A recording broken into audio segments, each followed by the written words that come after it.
It starts with the simple diagnosis of gender dysphoria. Similar but different than the diagnosis of gender identity disorder, what I was originally diagnosed with in September 2015 when I was 19. Diagnosable gender dysphoria, just like its precursor gender identity disorder, becomes a dead diagnosis. The diagnosis that is usually required in non-informed consent practices, with both diagnoses now being a dead and illegal diagnosis. Insurance no longer recognizes or accepts the diagnosis.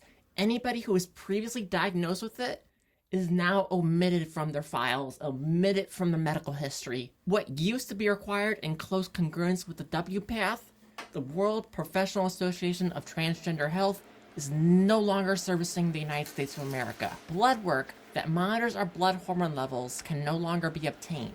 Endocrinologists who are currently taking case continuation of transgender patients would no longer be able to have that as an option. Anyone who is taking what is considered medically as cross-sex hormones to alleviate their gender dysphoria, previously covered as an endocrine disorder, is no longer available.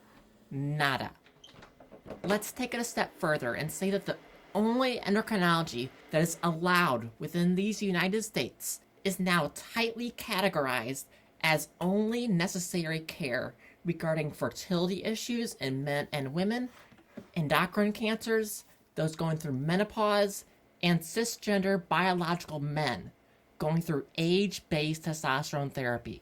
Anything that could so much as suggest that the patient is seeking out help for body incongruence to gender identity that does not match their biological sex, and seeking out hormone-based regimens, also known as hormone replacement therapy, which would simply not be possible by any means. And once the US government has fully banned hormone replacement therapy for all transgender, non-binary, and gender-diverse patients under the trans umbrella, or even take it as far as being completely unable to order medications from other countries by blocking entire websites and shutting down companies like Plume, Folks, QueerMed, and more, so that any computer or proxy cannot visit, let alone order from anywhere in the United States, even if they cross the border into Canada.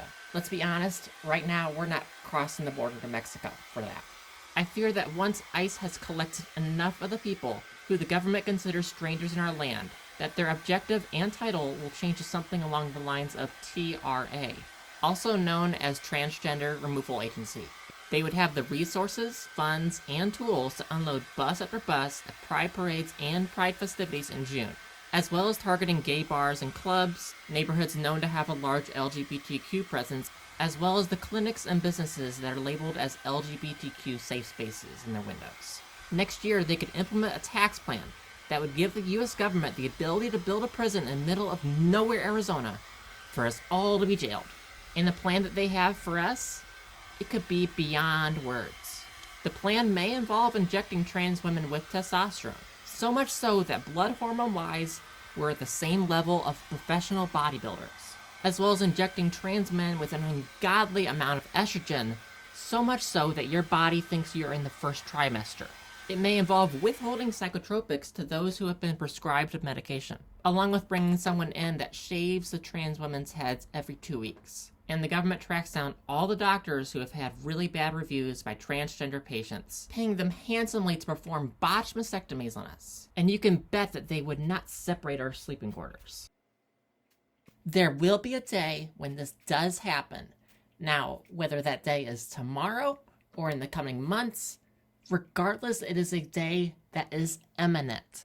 It'll either be me or hearing about a sister in the community that uses the restroom in public. The outcome is the same. She or I will be entering a private stall, doing her or my own business. We'll be on our phone for a minute, then we'll adjust ourselves, wash and dry our hands, perhaps fix our hair, perhaps touch up our makeup in the mirror. When we finally exit, we'll be met by a group of police officers who have been waiting for us, who were tipped off by an anonymous tipper. A pair of handcuffs will already be open in the hands of the closest officer to the entrance or exit, because each and every one of those officers has already made their mind up about who I am, regardless of how well I pass that day, how authentic I feel, how well my voice carries, regardless if our identification and or birth certificate lists us as female, or if I or she has had surgery to create a neo-vagina.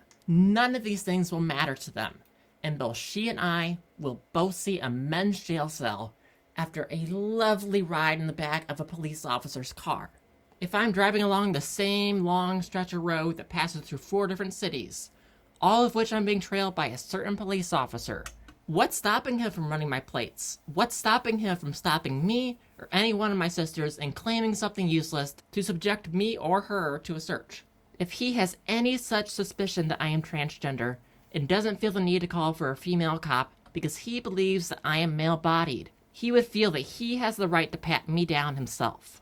What if instead of it being me, it's a woman who has PCOS and therefore has facial hair, or she's a butch lesbian, or has a naturally deep voice? Even if their identification does state female, you know that he's probably going to act clueless. At some point, me or one of my friends are going to show up on a missing persons report. It could be as simple as us just walking on the sidewalk and being pulled into an unmarked vehicle, and then from there being tortured in a sexual nature. And the report will be labeled with the incorrect gender, along with a picture that we pity. If the missing person report is posted on Facebook, that means that half of the reactions will be of the laugh react. They'll be laughing at us, while me and all my friends will be mourning and doing everything in our power to make sure that they come home safe. Far right and conservatives, they will be rejoicing, thanking their Lord. One of my friends' obituaries will pop up on my Facebook timeline. It is a fact that it will happen. In fact, there's going to be way more than just one. Out of the total 700,000 suicides this year, how many will have been transgender? And out of the ones killed, will they surpass last year's number of over 400 transgender individuals? Out of all those people, most will not be honored in death. Even perhaps myself if I were to meet that demise. Time doesn't heal all wounds, and I may very well be buried in a suit. Having changed my name legally, that may not have even made a difference because I may very well be buried with it. As a trans woman is driving on her way to work and running late, another person who is also in a hurry hits her head on. She's knocked unconscious with broken ribs and a crushed knee. The first responders do recover her from the crash, and they get her into the ambulance. And as they start cutting her clothes off to stop the bleeding, because she wasn't lucky enough to have had her plumbing rearranged and therefore not having a vagina, the paramedics all look at each other with a sly, confused grimace and motion to the driver to turn the outside flashing lights off. That could very well be me. It could be a sister of mine or a brother with nothing to go off besides for his binded chest and packed underwear. I can't imagine that the man who just followed me out of the door and to my car after work, the same person of which I accepted as an anonymous Facebook friend, will end very well. My God, he's smiling cheek to cheek and he's not taking no for an answer. I so much fear the day that I'll lose yet another family member. Not through their death, but instead through some way of contacting me. By receiving a call or a text, I'm let know that they cannot support me, saying that I'm a sinner, doing things that they don't approve of, or I'm quote unquote choosing to mess my life up over and over again, and they no longer want to be associated with me. Now for the date that my friend is going on Friday, they're going out with a quote unquote good man who understands and accepts them, and gives them plenty enough trust to get them locked in his bedroom. A thought that doesn't leave her mind is how does she distinguish that persona from the man who will say the same things and get her into a very similar bedroom, only to have her screaming so that somebody, anybody can hear.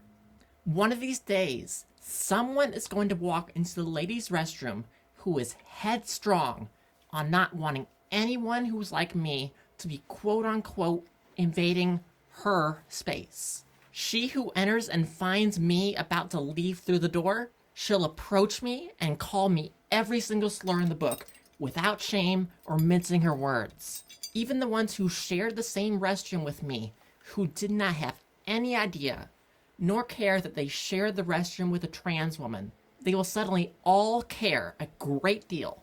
If I'm met by a fist to my forehead or kicked in when I'm knocked to the ground, Will the surgery that my surgeon performed on my brow bone, sanding it all down and reattaching it with only fasteners and not a metal plate, will the collapsing of my skull in that area be what takes me out permanently?